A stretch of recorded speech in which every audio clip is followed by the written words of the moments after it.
The topic of abortion has been a huge point of debate for decades, but the public eye has become fixed upon this topic since the announcement of the potential for the Supreme Court to overturn Roe v. Wade, and even more so since that happened sort of this last June. As you can probably tell by the title, I take a pretty hard stance on this topic, so this video is a means of me justifying my own perspective, as well as trying to show others why conservatives such as myself think the way that we do, because, get this, we didn't choose to die on this hill for no reason at all. So, come along for the ride, and let's dive into this topic head first.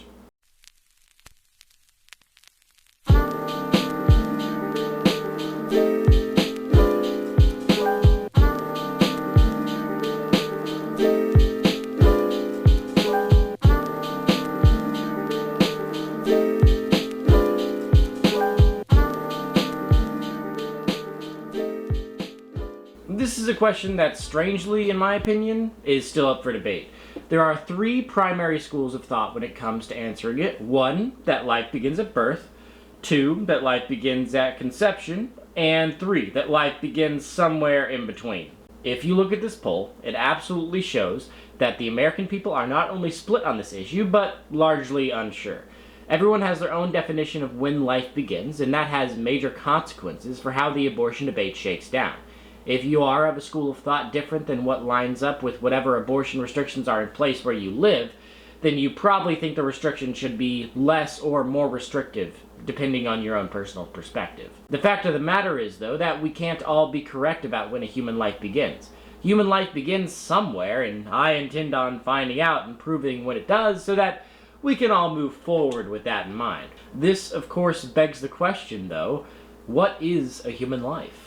Does this mean that you have a heartbeat, that you have consciousness, that you can survive independent of the mother, that you have whatever you consider to be a soul, that you have your own specific DNA? What is the determining factor that says you are a person? Well, let's start out with the idea that life begins at birth.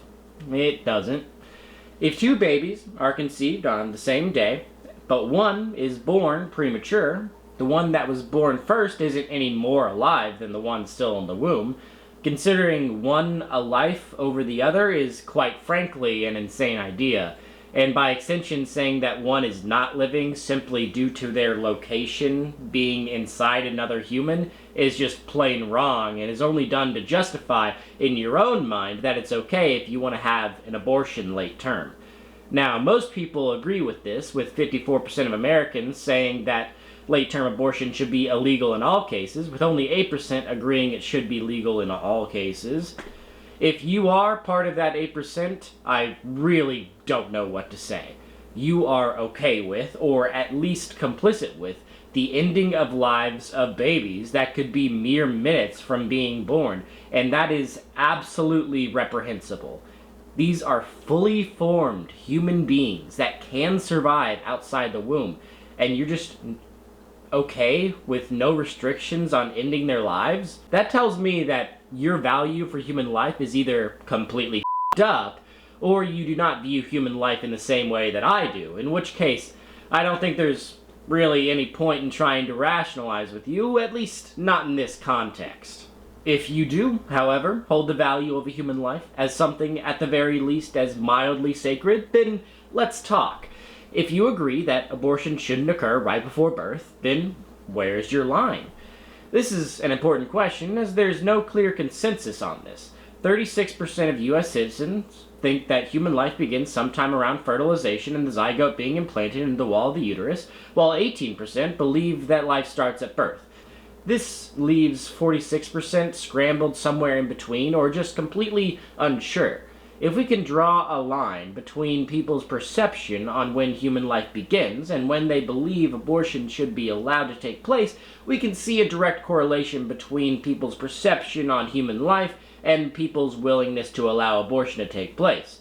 So, that being said, let's go back to the question of human life. When does that begin? Does it begin when the baby could survive prematurely outside the mother's body? If so, does it make it okay to say have an abortion the day before the baby would be viable outside the womb? Well, no, I don't think so. How about the day before that? Or the day before that? Why would the baby just a couple days younger than the one that can survive outside of the womb be considered less of a person than the one a couple days older? If so, what happens when human viability is shifted? When Roe v. Wade was written, viability was considered to be about 24 weeks into a pregnancy. As technology has advanced, we can now see premature babies surviving at 23 weeks, 22 weeks, even some rare edge cases at 21 weeks. Does this mean that abortions at 23 weeks in the 70s were okay because they didn't possess human life, but now since viability has shifted a little bit, these abortions would be counted as murders? Well, no, because human life can't be defined that way. Even if you want to say that a baby born that prematurely wouldn't be able to survive without specialized medical equipment, does that also mean that a human of any other age living off of medical equipment isn't considered a viable life because they can't survive on their own? Is a diabetic not considered a human? Absolutely not. So why would the rules change with a premature baby? It doesn't, because you can't define someone as a human who possesses a life based on their viability.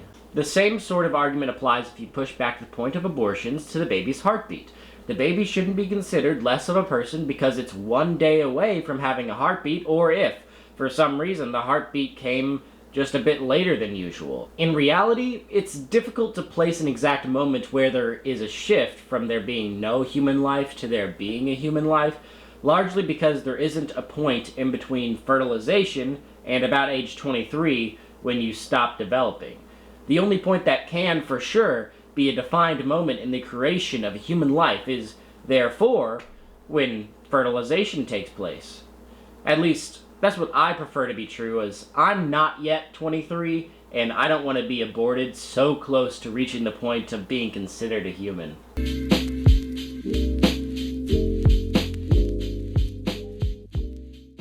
At this point, I do feel it necessary to define abortion so we're all on the same page.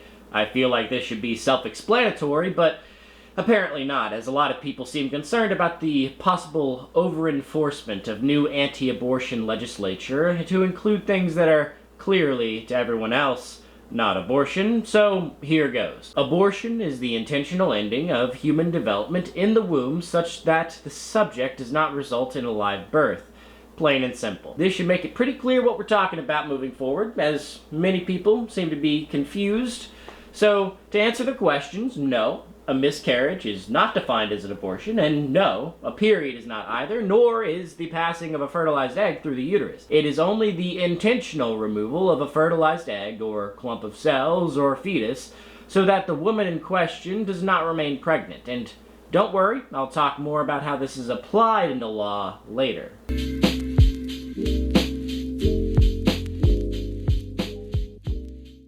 So, I know what you're thinking at this point. I've just come to the conclusion and pushed you onto the idea that a human life begins at conception.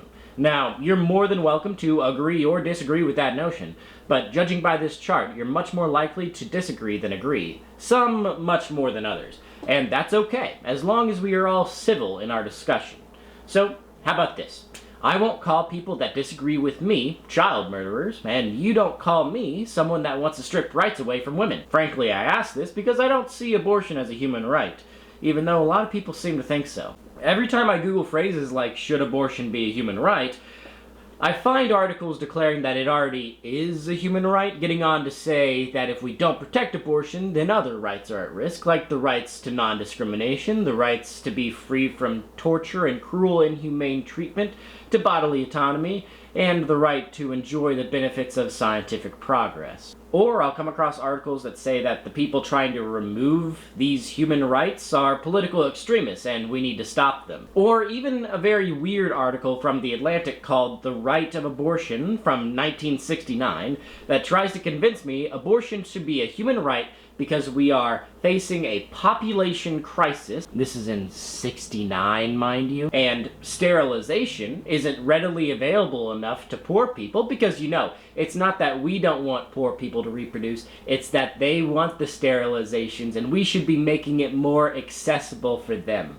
Yeah, let's not get into that last one. Abortion as a means of population control is a bit too sour for my taste, but let's talk about those first two articles, and buckle in, this is going to take a minute. If you don't allow for abortion, you are discriminating against those who want them. Well, No, not really. In fact, I would say people are more willing to be nice to a pregnant woman, the old give your seat up on a bus kind of thing. But I suppose this point is more so geared towards workplace discrimination, like not getting paid leave, having to put your career on hold because you're raising a child, that sort of thing. Well, according to the United States Department of Labor, this is covered by the Family and Medical Leave Act, which gives you 12 weeks of paid leave from your company of a certain size per year for a variety of issues, not the least of which is the birth of a child. So, as far as I can tell, this law isn't gender specific, and you can't really discriminate, at least not legally, against an employee just because they're pregnant. Now,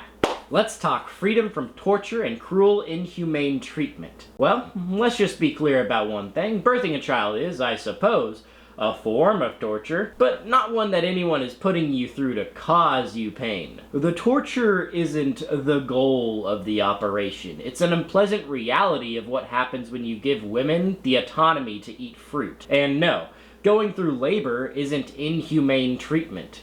You know why? Because it's necessary for the survival of the species. It's a reality of human existence that birth is painful, but it needs to happen. As for this violating the right to bodily autonomy, no, it doesn't. It just plain doesn't. Unless it's a case of rape, which I will get into later.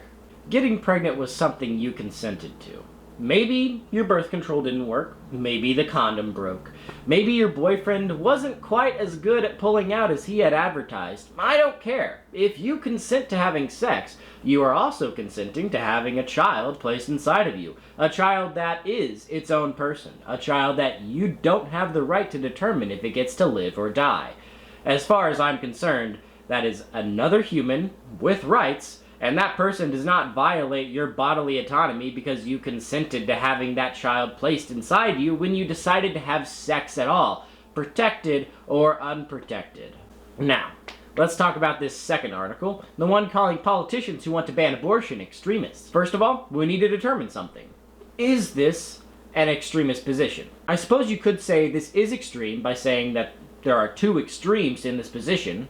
Since there are two distinct viewpoints, we can say that relative to the middle, both the idea of letting abortion happen up to 9 months and banning it entirely could be considered to be extreme viewpoints. Putnam, I hear you saying, but nobody takes that viewpoint. What are you talking about? Oh, you sweet summer child. Let me show you a law proposed in Congress called H.R. 3755, called the Women's Health Protection Act. Found this one thanks to Tim Pool. Section 4, Permitted Services. A. General rule. A healthcare provider has a statutory right under this act to provide abortion services and may provide abortion services, and that the provider's patient has a corresponding right to receive such services without any of the following limitations or requirements. Subsection 9. A prohibition on abortion after fetal viability when, in the good faith medical judgment of the healthcare provider, continuation of the pregnancy would pose a risk to the pregnant patient's life or health. What exactly does this mean? Well, it would mean that abortion would be permitted post-viability if the mother-to-be is in danger of dying. That then raises the question then, why kill the baby? If the baby is viable and the mother would die if the pregnancy continued, then why would you kill the viable baby instead of just delivering it normal way or C-section? I've looked extensively at articles claiming that late-term abortion, for all intents and purposes, doesn't exist. There are a dime a dozen. Just Google late-term abortion. You'll find them. The articles will tell you the same thing. Most of the abortions that occur happen in the first trimester, and any beyond that are edge cases. Well, what does that mean then? Do they happen or not? Even if they are edge cases, does it happen? And why would the laws be written like this to allow for such things after fetal viability is achieved? Well, it's because a lot of these people don't have a clear point on when to draw the line. They're so focused on finding where the line should be at the tail end of the pregnancy that they can't even fathom the idea that the clear line is right at the start. Now, what does good faith medical judgment mean, and what does risk to the patient's life mean? Well, these are poorly defined terms used a lot to say, no, this law isn't going to be used for convenience abortions at 9 months unless the mother's health is at stake. That doesn't clear the air. The mother's health being at stake could mean depression because she's having a baby, and we don't know what good faith medical judgment means in the case of a viable baby. Why have the abortion? The law says if a woman is pregnant, and for any reason, do you believe that for any reason a woman has a right to terminate her pregnancy? Me personally, yes. I believe it's a woman's body. Up to 9 months? What's that? Up to 9 months, yeah. So you think a woman who's pregnant with a baby at 9 months, she can say, snip its neck? I mean, we have laws that basically say they can't just up, snip, and snack. I mean, that's a really weird way to put it. Do you think so? Do you know how they perform abortions on late term? Yes. Where they send the forceps in and cut the spinal column?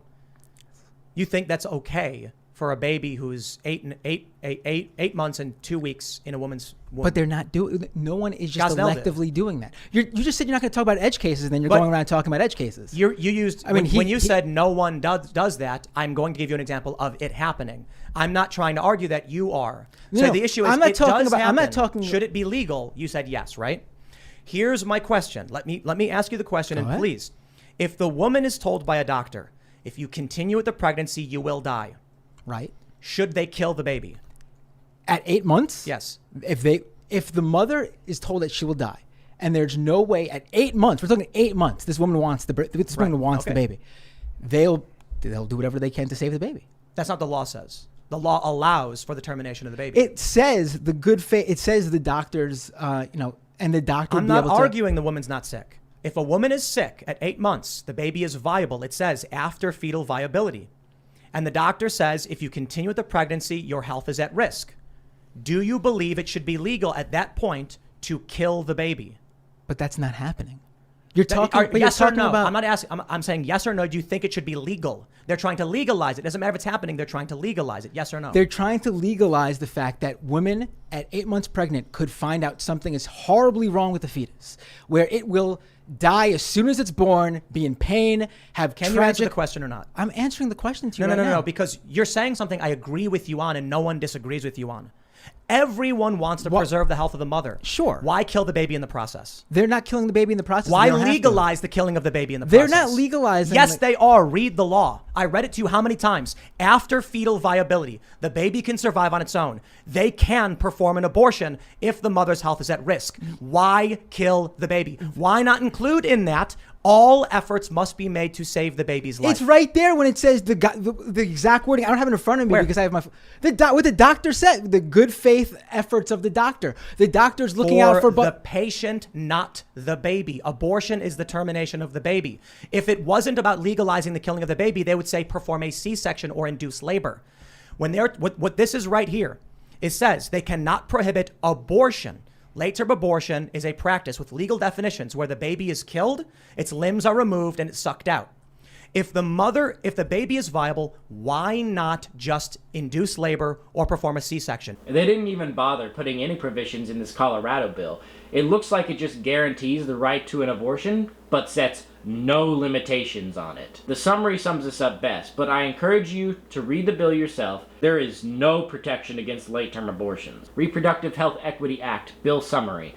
The act declares that every individual has a fundamental right to use or refuse contraception. Every pregnant individual has a fundamental right to continue the pregnancy and give birth or to have an abortion, and a fertilized egg, embryo, or fetus does not have independent or derivative rights under the laws of the state. The act prohibits state and local public entities from denying, restricting, interfering with, or discriminating against an individual's fundamental right to use or refuse contraception or to continue a pregnancy and give birth or to have an abortion in the regulation or provision of benefits, services, information, or facilities, and depriving through prosecution, punishment, or other means an individual of the individual's right to act or refrain from acting during the individual's own pregnancy based on the potential, actual, or perceived impact of the pregnancy's outcomes, or on the pregnant individual's health. Note, this summary applies to this bill as enacted. There is absolutely nothing in this bill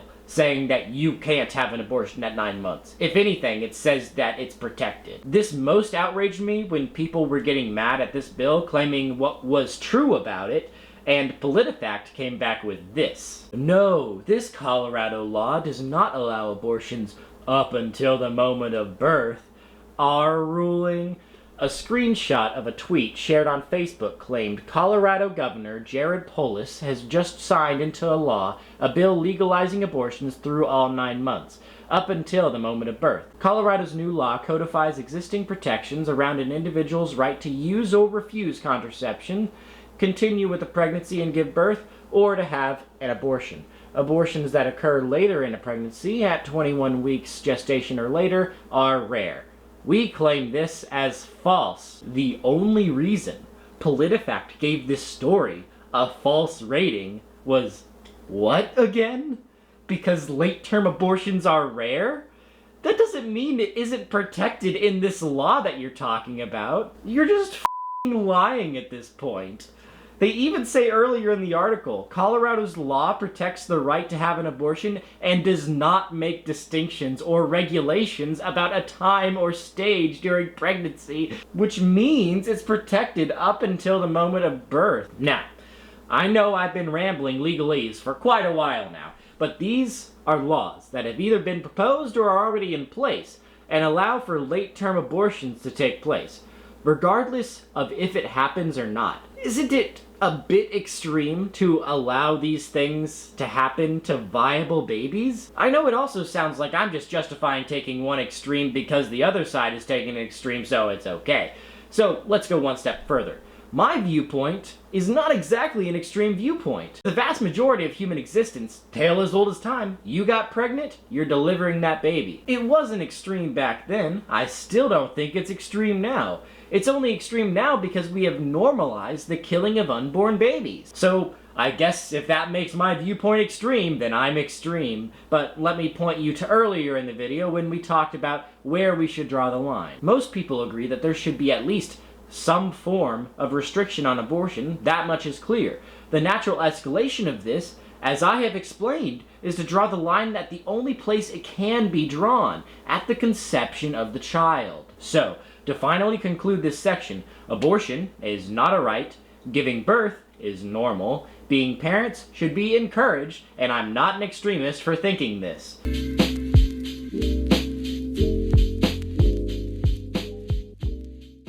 Don't worry, this section is going to be a lot shorter. Whenever you get into a conversation with someone on abortion and someone claims abortion is wrong and shouldn't happen, you'll inevitably hear someone else say, what about cases of rape and incest? To that I say, what about them? Maybe I do have an extreme viewpoint on this one. So, you already know my stance on when human life begins. At conception. Does that change during cases of rape and incest? No. Rape and incest are bad.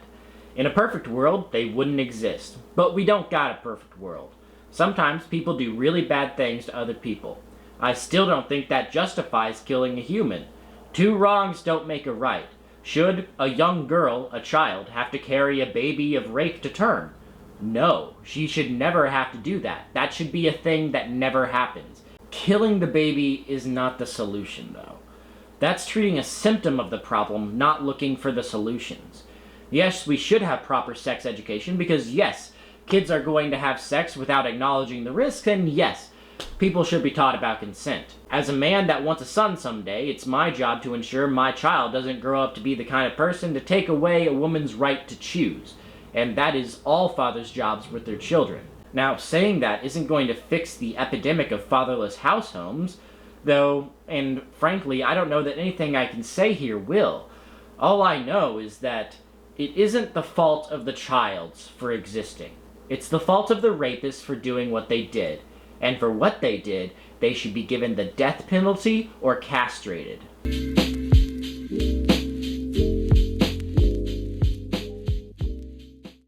are we going to actually call this out for what it is?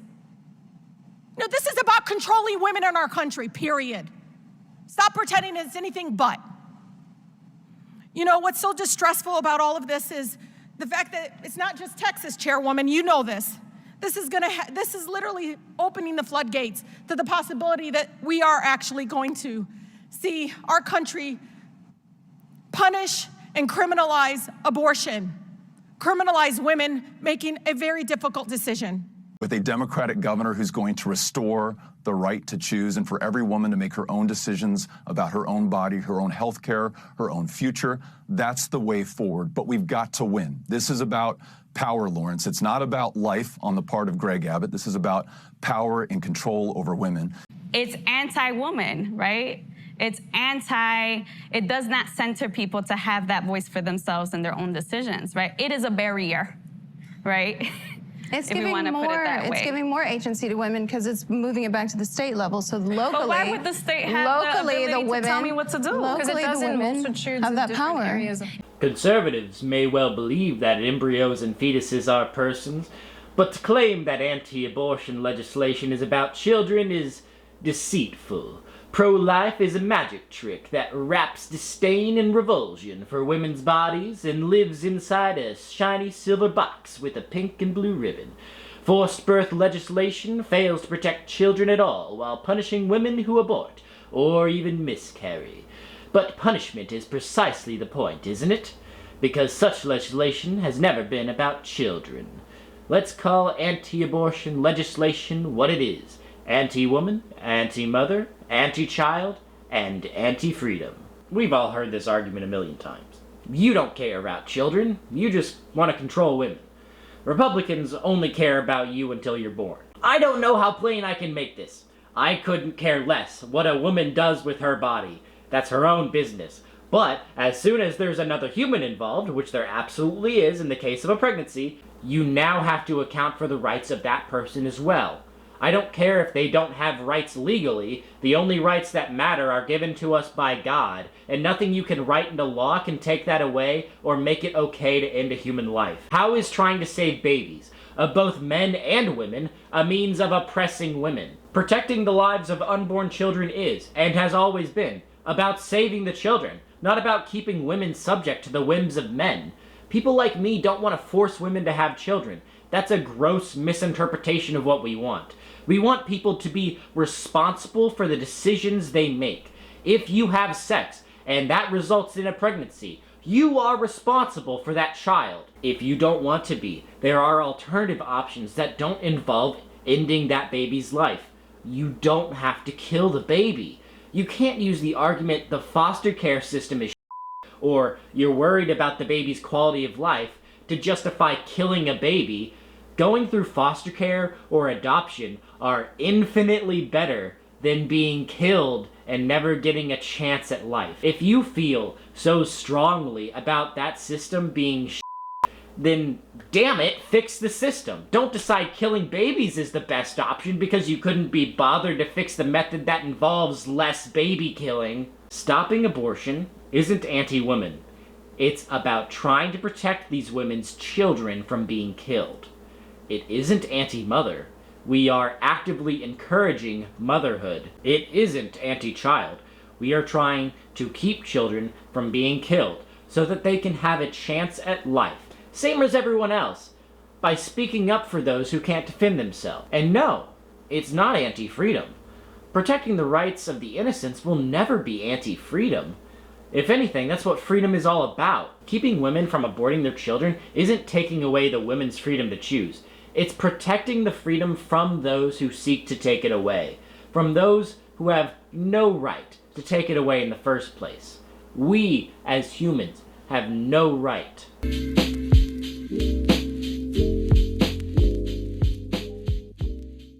How does the law factor into all of this? Are people really being convicted of having miscarriages due to strict abortion laws? Well, what if I told you that it didn't even really matter? Let's just say, for the sake of argument, that women who are miscarrying their children are being convicted of murder. Why, yes, that's terrible, and it shouldn't happen. And laws should be written so that that stuff doesn't happen. Because nobody intends on miscarrying, I guess, unless they're psychotic. So women shouldn't be punished for that. But even if these laws are being applied wrong, that doesn't make me think that we just shouldn't have laws against abortion. It's not like that makes abortion okay, or say that we shouldn't have laws stopping or restricting abortion at the very least, because of course we should. This is such a non-argument because no one wants people to be convicted in the case of an accidental miscarriage. We just want to stop abortions from happening.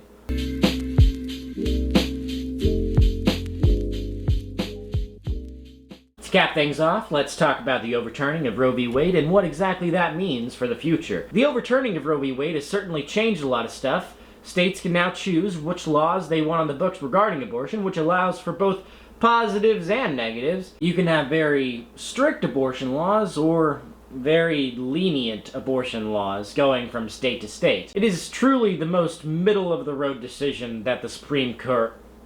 It is just about the most middle-of-the-road decision the Supreme Court could have made, but somehow it allows for more division to take root. There are two different sides, and now they are free to become as polarized as they want to be. And that's not a great thing, because it feels like the type of compromises made between the North and the South prior to the Civil War. Before the Civil War, there were states with slavery and states without, which was very polarizing. When a new state joined the Union, there basically always had to be two join at the same time, a free state and a slave state. If states were still being admitted into the Union today, I feel like it would be much the same, but with states that allow abortion and states that don't. Based on the precedent of what led up to the previous Civil War, this doesn't look great for the coming years. That then begs the question then, if abortion is a strong enough moral issue to cause Americans to take up arms against each other. And I'm not gonna get into whatever debate there may be had about if the Civil War was over slavery. It was. And if you don't think so, you're kind of kidding yourself at this point. Anyways, is this a strong moral issue for both sides? From what I understand, it certainly is for the right, because they consider abortion to be child murder, so yeah, I would consider that to be a strong moral issue for them. But what about the left? We always hear pro-choice people say it's just a clump of cells. Well, if it was just a clump of cells, are you going to fight and die to defend what you see as your right to get rid of it? Well, I don't think so, not unless you think fighting for a woman's right to choose is a strong moral issue. But I can tell you this. I think conservatives, like myself, believe this to be a worse moral issue than slavery. Yeah, take that in. Think about it. Even if you're not a conservative, put yourself into the position and mindset of one for a minute. Which would be worse in your mind? The enslavement of another person is terrible, but is robbing another's chance at life, not giving them the chance to live at all, worse? Well, I would say yes. Who else would say yes? Who's to say? Will that inevitably lead to violence? I sure hope not.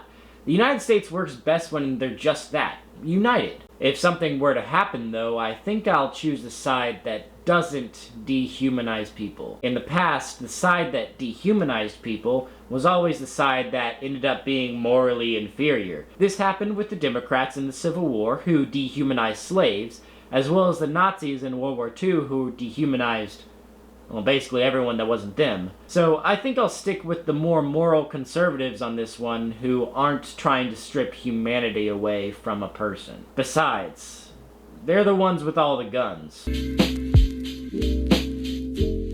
Thank you for watching. If you think I'm wrong and the scum of the earth, be sure to let me know in the comments. I may not respond to all of them, but I certainly do read them all. So, the quickest way to make me devalue myself is going to be down there. If you have made it this far, though, I suppose you at least somewhat agree with what I gotta say. So keep doing your own research to further educate yourself on the topic and keep fighting the good fight. If you want to know just a little bit more about how f***ed up abortion is, I talk a good deal about how abortion has very racist origins in my last video, where I also talk about a lot of other racist things that stem from the Democrats. Of course, links to sources in the description. I hope you guys find enjoyment in my videos because I certainly enjoy making them. Hope to see you next time.